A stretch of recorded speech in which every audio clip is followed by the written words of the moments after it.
There are now 8 players in the game, CHP and now Pacific Grove, all working together to tackle the gang and drug problem on the Monterey Peninsula. Ironically, Tiburcio was never arrested from his home, which was located just steps away from the jailhouse. It all starts with a phone call. You pick up the phone and the person on the other end says they're from FedEx and there is a package waiting. Means Lawrence and his family will have a warm place to stay for at least one more night. Business owners say it's not unusual to be walking down the street, look down, and find condom wrappers on a daily basis. So now I'm going to attempt to break into this car to show you how the application alerts you when someone tries to break into your car.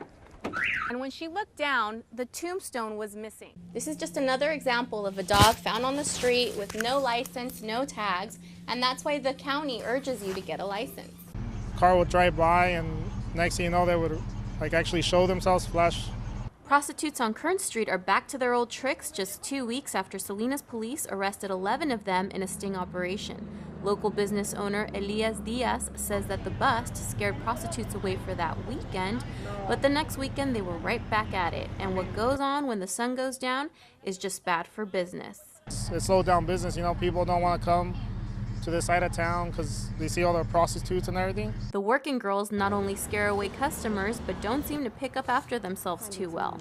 Business owners say it's not unusual to be walking down the street, look down, and find condom wrappers on a daily basis. And it's happening with kids just blocks away. Residents say it's just uncomfortable to see. Tonight I saw a couple of girls working the street. Drivers passing by were eager to check them out.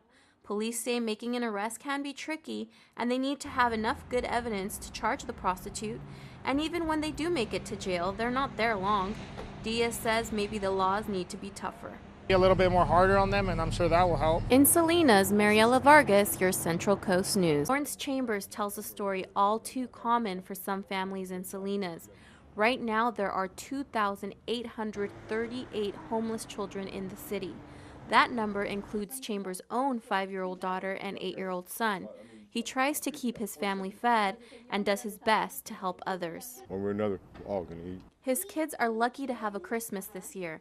The manager of the motel donated the tree and decorations. They've been homeless 4 years, and during that time, they have crammed themselves into motel rooms trying to survive. Times where I really had to do some stuff I really didn't want to do. You know what I mean? But I got to take care of the guy. I got no choice. Lawrence has worked as a handyman and in construction, but says jobs are scarce. I've been here 4 years. I can't get a break at all, period. His daughter has never even had a home to call her own. Sadly, she and her brother are only 2 of the thousands of homeless kids in Salinas. In Monterey County alone, the number of homeless kids has skyrocketed to 5,144. That's a huge increase from 866 in 2006. Lawrence says there is not enough support. They hear about it, but when it comes down to really having to do something about it, it's not happening at all. On a night like tonight, where temperatures are near freezing, having an open door means Lawrence and his family will have a warm place to stay for at least one more night. This family says any type of help is welcome. Oh my God, it would be a blessing in disguise. In Salinas, Mariela Vargas, your Central Coast News.